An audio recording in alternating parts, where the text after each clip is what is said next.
Assalamualaikum warahmatullahi wabarakatuh. Kembali lagi di channel Pak Iyai. Tentunya kita masih belajar tentang matematika ya, dengan materi limit fungsi trigonometri ya. Limit fungsi trigonometri materi kelas 12 ya, ini materi kelas 12 matematika minat atau matematika peminatan. Yang pertama yaitu nanti kita akan membahas tentang metode substitusi langsung ya untuk penyelesaian limit fungsi trigonometri. Metode substitusi langsung. Yang kedua, rumus dasar dengan menggunakan rumus dasar trigonometri ya, seperti itu. Nah, yang pertama untuk prasyarat materi sebelum masuk kepada materi ini tentunya harus paham dulu. Yang pertama, sudut istimewa trigonometri. Nah, ini di video sebelumnya juga sudah saya jelaskan bagaimana untuk menentukan sudut istimewa ini ya, bagaimana urutannya dan sebagainya. Nah, itu sudah ada di video sebelumnya. Yang kedua, materi prasyarat kedua yaitu tentang sifat-sifat limit fungsi juga sudah saya jelaskan. Nanti silakan bisa dibuka kembali. Nah, ini harus sudah bisa dulu baru nanti masuk kepada materi limit fungsi trigonometri ini. Nah, yang pertama untuk metode sendiri sebenarnya ada yang sering digunakan ya, ada 4 ini ya, metode substitusi langsung, terus kemudian menggunakan rumus dasar limit fungsi, kemudian metode pemfaktoran, yang keempat menyederhanakan fungsi trigonometrinya. Nah, ini untuk yang bagian satu ini, video yang pertama ini kita nanti akan membahas dua metode ini, yaitu menggunakan metode substitusi langsung dan juga menggunakan rumus dasar limit fungsi trigonometri. Dan yang 3 dan 4 kita akan bahasnya di metode atau video selanjutnya. Nah, ini untuk substitusi langsung, karena nama substitusi langsung berarti kita mensubstitusikan langsung kepada fungsi trigonometrinya terhadap limit ya. Nah, ini sebagai contoh ya, limit x mendekati pi per 4 sin 2x ya. Berarti nanti ini kita bisa mengubah dulu menjadi bentuk apa? Derajat ya. Ini pi per 4 berarti 180 dibagi 4 yaitu 45 derajat. Jadi sin 2x.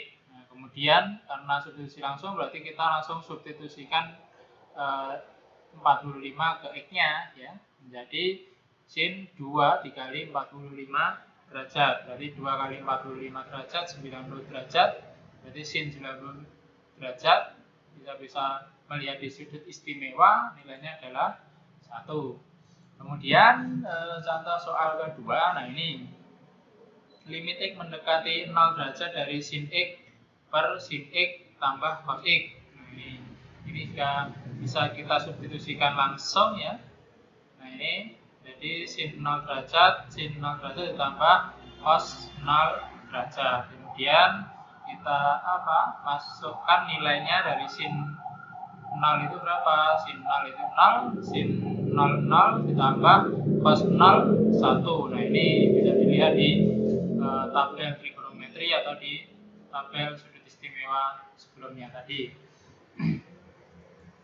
Nah, berarti 0 per 0 tambah 1 nilainya 1. Berarti 0 per 1, 0. Nah, ini hasilnya 0 ya.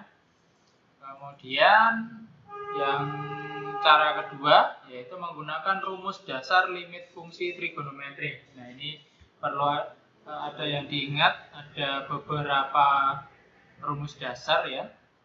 Kalau ada limit x mendekati 0, nah ini khusus 0 ya nanti. Limit x mendekati 0 dari sin ax per bx. Nah, ini sin ax per bx itu sama dengan juga kalau dibolak-balik sama ya, ax per sin bx. Nah, ini atau sin ax per sin bx. Nah, itu nilainya semuanya adalah a per b. Ini maksudnya nilai dari sin ax per bx itu juga AB. Kemudian kalau ada limit X mendekati 0 dari AX per sin BX itu juga A per B. Jadi tinggal diambil konstanta di depan X-nya saja. Ini juga ya.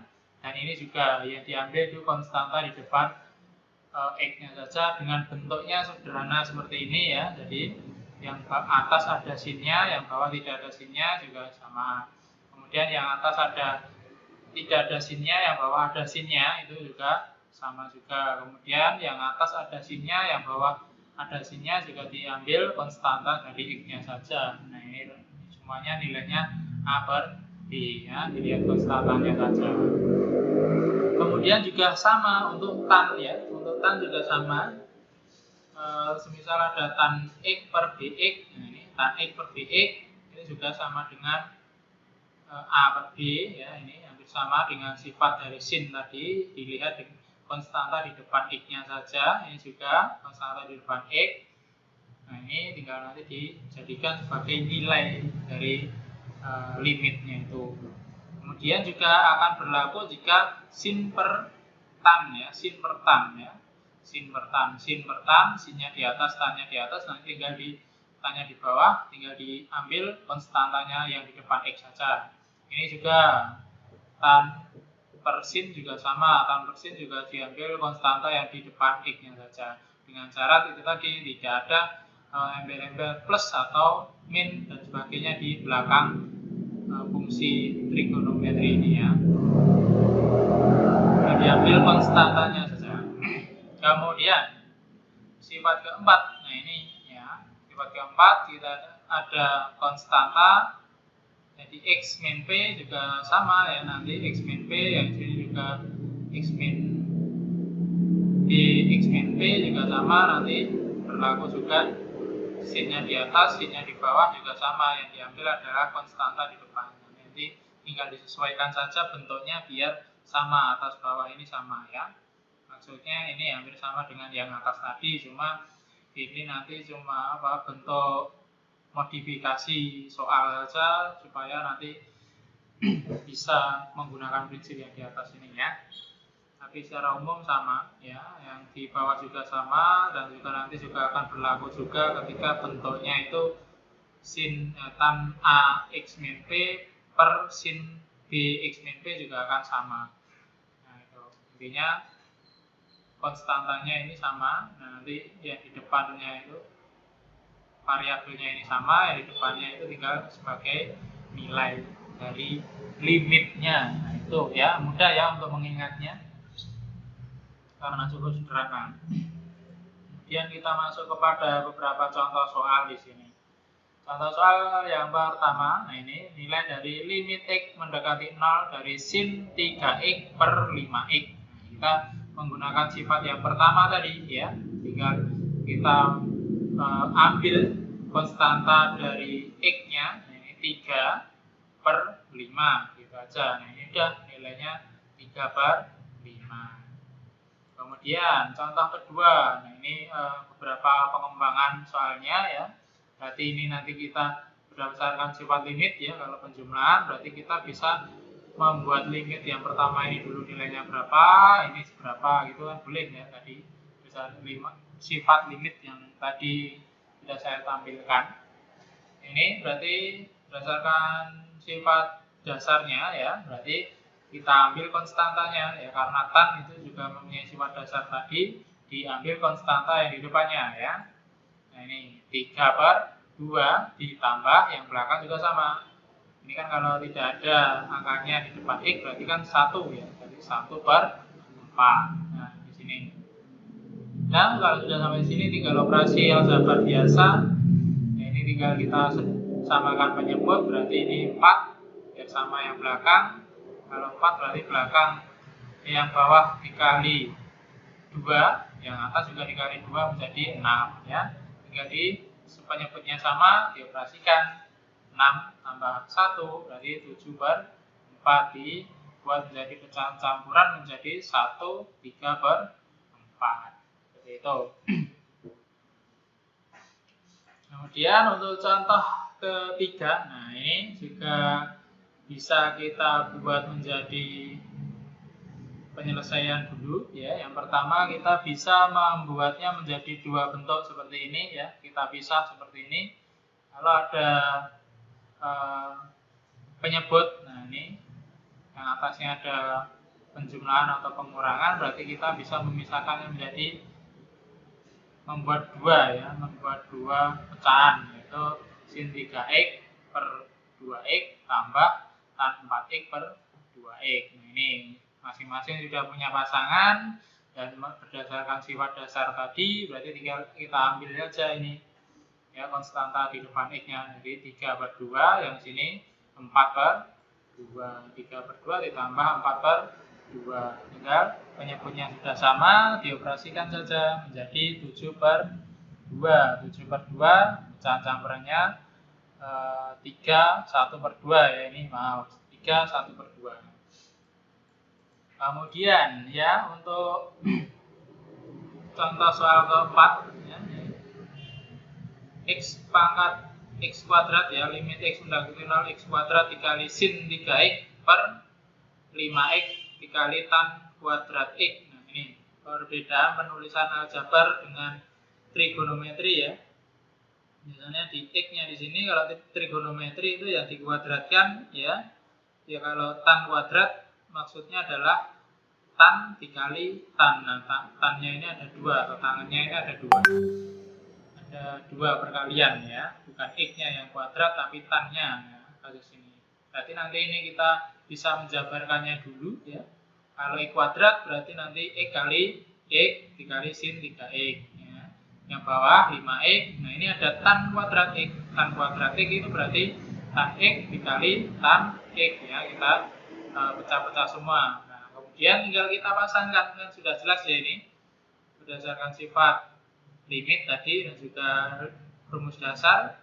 Nah, ini kita bisa coret saja ya, ini menjadi nah, ini atau kita pisah-pisah dulu, kita pasang-pasangkan dulu ya.